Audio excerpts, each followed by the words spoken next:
Hello, Torage the Warrior here, and this is the one that a lot of people have been asking for. And by a lot, I mean like not 2 or 3 people, like every video. And I've got comments, people asking for very PvP videos, so this is kind of what I've been doing. The reason for the delay on this is just because I really haven't done a lot of serious PvP so far this expansion. I got a slow start with PvE, and I've been mostly working on that, but the PvP is starting to pick up here, so I'm getting back into it. So, starting off here, stats and gear. And for this, it's pretty much what you would expect, which is resil. You want tons and tons of resilience. And it's not like before where you want to, it's the best in slot, like PvP gear has like some PvE stuff mixed in there. That's really not the case anymore. And that's for a couple reasons. First off, there's things before like armor pen that were like a big deal and having tons of crit and other stuff, but the main thing right now is that your primary stats like strength are just much more powerful than pretty much any secondary stat, so having the resilience on there is not as much of a hit as to your damage output as it was before, especially when you had stats like armor pen that was actually better than strength. So having tons of strength on there is good, and the PvP gear has more strength than the PvE gear at this point, unless you're wearing heroic stuff.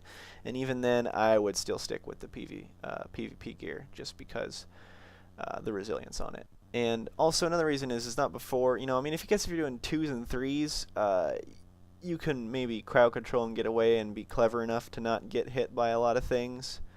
So you might not need as much resilience, and the extra damage or whatever might help. But now with rated battlegrounds, that usually doesn't happen. There's usually enough people on the team that at some point, if you're fighting a decent team, they are going to focus fire is what they're going to be doing. They're going to be in vent, they're going to be calling out who to focus, and if that person is you and you don't have resilience, you are probably going to die no matter how many healers or cooldowns or whatever. And even if you do get heals or cooldowns, you're wasting them like a lot more. You're putting a lot more effort into keeping you alive than what is necessary because you don't have enough resilience. And the sort of number for that, for rated PvP, I would say a bare minimum of 3,000. You want more than that, but a bare minimum for most classes, at least a warrior, I would say would be about 3,000 resilience. And that's pretty obtainable if you get all the blue gear and maybe the weapon. So you can pretty much farm up to 3k just on honor. Doing regular unrated battlegrounds, which aren't too bad if you go in there with the group. You shouldn't have too much difficulty. I mean, it really depends on your battle group and everything. But 3,000 will get you pretty close to a 30% damage reduction, and that's the nice chunk of damage you need off in order to really survive some of these situations. And of course, there's probably always some exceptions. I bet there's some PvE gear that someone's going to be like, oh, this PvE piece is actually the best, but and they may be right. But for the most part, it's PvP gear all the way. The only PvE piece I am currently using is the weapon, and that's just because the weapons are a lot of points, and I haven't gotten around to getting a second one yet. I've been getting the armor pieces first. But I definitely will be getting a second PvP weapon in there, which will give me a nice ton of resilience. Now for your abilities to hit on players, you of course need 5% hit. You may want more than that, just because you do have a high miss chance with your regular attacks, and that'll hurt you rage-wise. But you can get really RNG'd pretty bad if you don't have a good amount of hit. You can play with 5%. You can do that. It's just occasionally things will happen and it'll be bad. And in the grand scheme of things, it's usually not that big of a deal. If you're losing, you will lose duels because of it occasionally. But duels are great practice, but they really don't mean anything.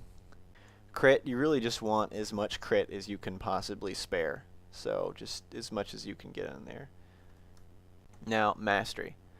Mastery you want lots of. Mastery is really good for Fury right now, PvP. And that's for a couple reasons. First off, your main tool is a Fury Warrior in PvP is your burst damage. And all Mastery does is increase that a lot by increasing the damage from Raging Blow, increasing the bonus from Death Wish, and increasing the bonus from your basic Enrage. As well as one other neat thing that it does is it increases the amount of health healed by Enraged regen. So even though, you know, the overall maybe like overhealing in lots of situations you're taking lots of damage, the healing per second that you'll get bonus from that can sometimes be the difference. So that's just an added bonus in there. And that's also, you know, benefits from field dressing as well. So now, expertise and haste. Expertise for PvP, a lot of people ask me like how much expertise they should have, and the thing is there's no real clear answer for that, and a lot of people just don't take any at all. I've got some here because I still have the PvE weapon, but you know, a lot of people just don't take any at all, and that's because there's no clear cap. Bosses always have the same chance to dodge and parry, but players, because it's based on stats and ratings, will always have different chances. So like, you know, there's no sense stacking, you know, like 50 mastery so you can hit a rogue when they evade, which would be neat, but that's a really specific situation. So there's really no point to getting a lot of mastery. That, and players cannot dodge or parry, parry or dodge at all when you attack them from behind, unlike bosses that can still dodge from behind. So just, you know, if you get behind someone in an ideal situation, you can do that. But you know, there's no clear number to gear for, and having some in there really isn't going to help you a whole lot. Now, haste. Haste is of course not bad. Attacking faster, more rage, everything is always good. It's just that all the other stats are pretty much better. So there's no reason to have haste. If you have haste, you should probably reforge that to mastery or hit or crit or something else, because those are all, as far as I know, better at this point. Now, ability priority is pretty much just what you think it is. It's Raging Blow first, highest top priority, then Bloodthirst, and then Heroic Strike if you have extra rage. And there are times where you will spam Heroic Strike. Usually if you're being attacked, you have plenty of rage to spam that. But if you're not being attacked, you wanna pretty much lay off that almost entirely. Now, for cooldowns in Colossus Smash. Now, a lot of people will, you know, are aware, they're on to us now for Colossus Smash, and they're aware of the massive amount of extra damage that warriors can do with that on them. And a lot of people will save defensive cooldowns for when you put Colossus Smash on there. So there are a couple ways you can go about that. You can put it on early and then not use your cooldowns with it, just to get them to waste theirs, or you can just not use it and wait till your regular damage to put it on there. Now, saving Colossus Smash and cooldowns for after people use theirs is something you're going to have to get used to. It's really tempting to go in there, blow every cooldown, and obliterate someone. And if someone's not paying attention, that can work pretty well, and it can be pretty awesome. But in rated PvP, lots of times people are paying attention. They will see when they get on you, and they'll use defensive cooldowns or CC you, and it will completely waste your damage potential.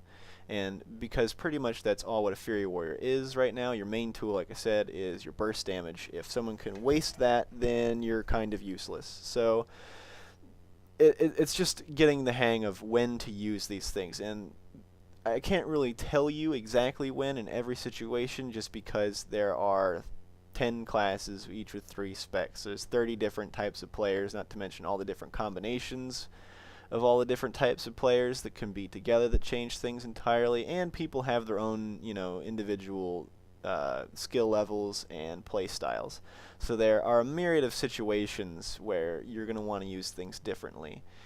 And really all that takes is lots of battleground practice in order to expose yourself to as many of these situations as you can. And every time you run into one that you know, that gets you, you got to think about what you could have done better in that situation. And that's really just what makes a good PvPer, is not getting fooled by the same trick twice, and eventually there just aren't very many tricks that fool you.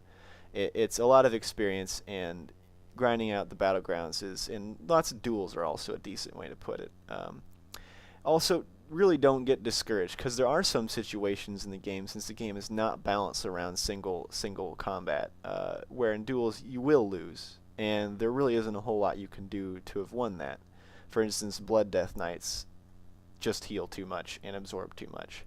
You really have very little chance of beating one, but you can still duel them and practice what you would do against them in certain situations. Now, it may not make the difference for the duel, but it may make the difference, say, if you have a healer on you, or if you have someone else helping you. So duels and battlegrounds are a great way to practice, and you should do lots of that in order to get more exposed to more situations. That in mind, let's move on to mobility and control. Now mobility, Fairy Warriors are actually very mobile. It's a misconception that Fairy Warriors are not, and that is because we cannot charge in combat, which all the other kinds of warriors can. So people are like, well, they can't do that, so that's something they have down. And one thing a lot of people forget is that warriors charged when out of combat for years before Juggernaut came out and before Warbringer came out. So all through Burning Crusade and through Classic, warriors would get the initial charge when out of combat and then switch when they got in there. And then you can intercept from there, and then you can also Heroic Fury, intercept again, and then you can Heroic Leap. So you're actually extremely mobile. And, that's not, even including the fact that you can, I guess you can't intervene NPCs, but you can intervene as well. And the main trick is doing these as quickly as possible. And the best way to do that is to macro them on, is to put them on the quickest buttons possible. I have mine on the thumb buttons, so under my right thumb on my mouse. Also, just a quick thing here, if you don't have a 5-button mouse, PvP is going to be seriously difficult. You don't really need to have, a 17-button mouse or go home kind of thing. But people with at least a 5-button mouse will have a significant advantage, just because that's, that many more things that are not only that you can do, but those will be since they're under your right hand, they will be, the fastest reaction time. So I often have my quickest reaction abilities under my thumb on my mouse. And a great way to handle doing this quickly, as well as managing the stance changes and stuff like that, is just by macroing the stance with the ability. So you put charge and intercept, or you put charge and battle stance together, and you put intercept and berserker stance together, as well as putting defensive stance and intervene together. And what this will do is it will say I'm in berserker stance, it'll switch you to battle stance and then charge as soon as it's ready, as well as the same thing the other way around. It'll put you in berserker and intercept whenever it's ready. So it'll do that as quickly as possible. And that you can still work to change stances. So you can change stances. Of course, it's not going to charge because I can't charge. So you can do that to get into battle stance quickly and a berserker stance quickly and a defensive stance quickly without having really much to worry about. Now for control. This is where the Fury Warrior suffers the most, is control. Now Arms Warriors definitely have the advantage on control with their improved hamstring and their throwdown. So as a Fury Warrior, pretty much all you have is, you can still hamstring, you can Piercing Howl, and you can Intimidating Shout. And these are all pretty much used as necessary. So big group of people taking lots of damage, Intimidating Shout. Intimidating Shout is also a good peel move. So if someone's beating on your healer, you can Intimidating Shout there, and that'll give them time to get back up some health. As well as Hamstring and Piercing Howl. Piercing Howl is really nice for slowing down a whole team. Lots of times you can be sort of a cutoff guy there for running between nodes and raided battlegrounds, and you can kind of Piercing Howl and slow everyone down around you down. As well as having the glyph for the extra range on that is really nice. I would definitely recommend that. Hamstring you want to do a single combat, just because it costs less rage than Piercing Howl, and it lasts longer is the main reason. So you don't have to use it as often as Piercing Howl, a single target. Speaking of which, real quick, I forgot about glyphs. So glyphs and talents. Wow, way to space that one. Glyphs are pretty much exactly what you think it is. Extra range on Piercing Howl. Glyph of Intercept, extra second stun because you're going to be intercepting a lot. Victory Rush is not really that great for Arena. In Arena, you probably want to take probably Death Wish, but in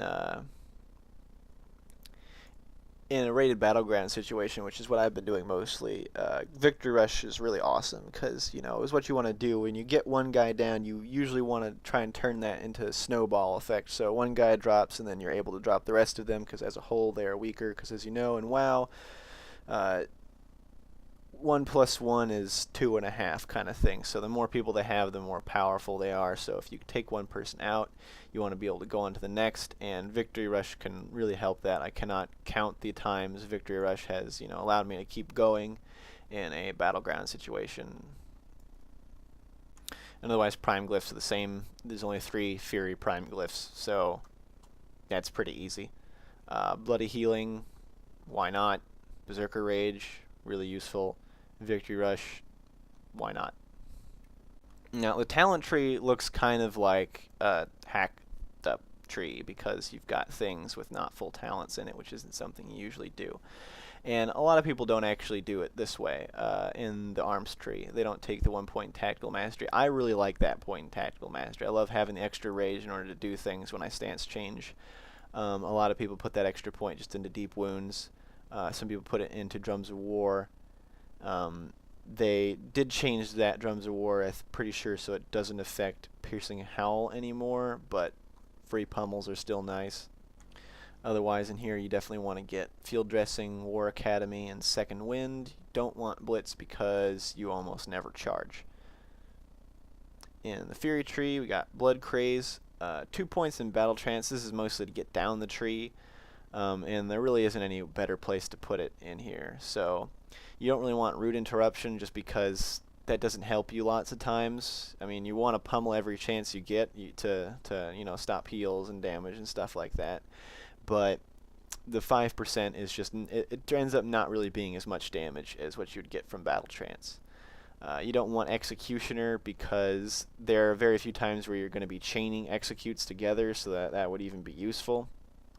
Because most players, when they get to 20%, either die in an execute or 2, or they get healed back up past 20% and you can't execute anymore. So there's really no point to getting executioner. Meat cleaver, AoE is usually not something used a whole ton in PvP, just because focusing people down is that much more effective, and it's kind of a waste of talent points. And of course, Titan's Grip or Single-Minded Fury, depending on which one you want to use. A lot of people ask me about the difference between them. I've seen people do great with both, so I prefer Titan's Grip. That's really all I can say on that. Now, survivability. For a long time, one of the staples of being a good warrior in PvP is your ability to go defensive when you need to. And usually it's pretty clear when you're being focused. Teams will try and switch as quickly as possible, but, you know, lots of times, you know, that health, you know, since they're focusing someone else, you won't be taking a whole lot of damage and then suddenly taking a bunch. So knowing when you're getting focused is you know, something you're just going to have to get experience with. But whenever you're getting focused, you shouldn't try to, like, you know, get the last bit of damage on, because they're you know, only going to focus usually one person at a time if they're an organized team, and if they're not an organized team, there's probably not enough people focusing on you to kill you. And that means that they're probably using their cooldowns and things like that to try and get you down, which means you need to use yours or you're going to die regardless. And you want to give the healers as much help as you can. Even if you think they can keep you up otherwise, you can save them on mana, and, you know, in case they get stunned or crowd control, which they're going to be looking out for if they're focusing you down, you want to be really quick on that shield. And I have that actually on my scroll wheel click, so I have that in a very, very quick place. You want that in pretty much the fastest place you can get it, because you're going to need that. And not just for being focused, just if you're fighting a caster, switching real quick and being able to throw Spell Reflect out there and going back to your weapons is really, really useful, especially when you're like rooted and you're waiting for Heroic Fury to come back, or, you know, or you're being kited and you're waiting for Intercept to come back. Throwing out a Spell Effect against a caster or a shield block against a hunter is extremely useful. So be able to switch and go defensive real quick is you know, one thing you want to be quick at. and you want to be able to throw disarm out there. You can intervene lots of times. You know, you think it's like, oh, well, I get to help like the healer because I take a hit for them, but really one of the best uses for intervene is the healer is away from the danger, you are in the danger, you intervene the healer to get to safety. You know, it's more to help you out in lots of situations. You know, of course, you got shield wall is pretty much the anti-focus thing. That's your best like cooldown waster right there if you shield wall it. And yeah, you want to be quick on that. Disarm as well is you want to be able to disarm pretty quick. You know, you just whatever melee is focusing you the most. There's also times where you're going to want to use disarm. That's again, you know, situations. So you see paladin wings, or if you see a warrior doing one of his, you know, recklessness or retaliation is really funny because they actually do retaliate back, but it's with punches, so it doesn't really do a whole lot. Yeah, so just knowing when to do that is really good, especially a warrior like Colossus Smash. You can totally screw them over because I know that screws me over. Another thing with that, actually, with disarm, is you may want to consider disarming melee classes right before doing your own burst, and that is just because, especially like paladins and death knights and other warriors, you get parry from strength now. So if they have high strength, then they probably have high parry. I think I've got like, where's my parry? Yeah, I've got like 11% parry, and that's with like no parry rating at all. It says I've got, you know, 1,127, and that comes from strength. So they will parry a lot. So if getting a Colossus Smash parried is really pretty crappy. So if you intercept and use that stun time, because they can't parry or dodge when they're stunned, to throw a disarm on there, then doing your burst is really great. As well as, you know, warriors can't change weapons when they're disarmed, and no one else really changes weapons anyway. So that can be really useful for getting your burst through. As well as, you know, disarming someone who's beaten on a healer can also be another peel move. So peeling is something you're definitely going to want to get good at for PvP, because the healer staying alive is pretty much your top priority.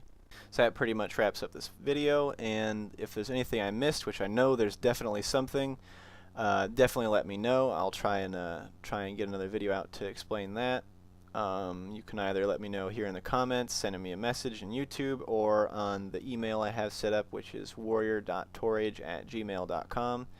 So definitely, you know, feel free to ask any questions or point out anything that I missed in these videos, or if I'm wrong. You know, I mean, I'm not the kind of person that'll be like, I'm never wrong kind of crap. So if any of that applies, definitely send me a message, and I will let people know. So yeah. That's all. Subscribe.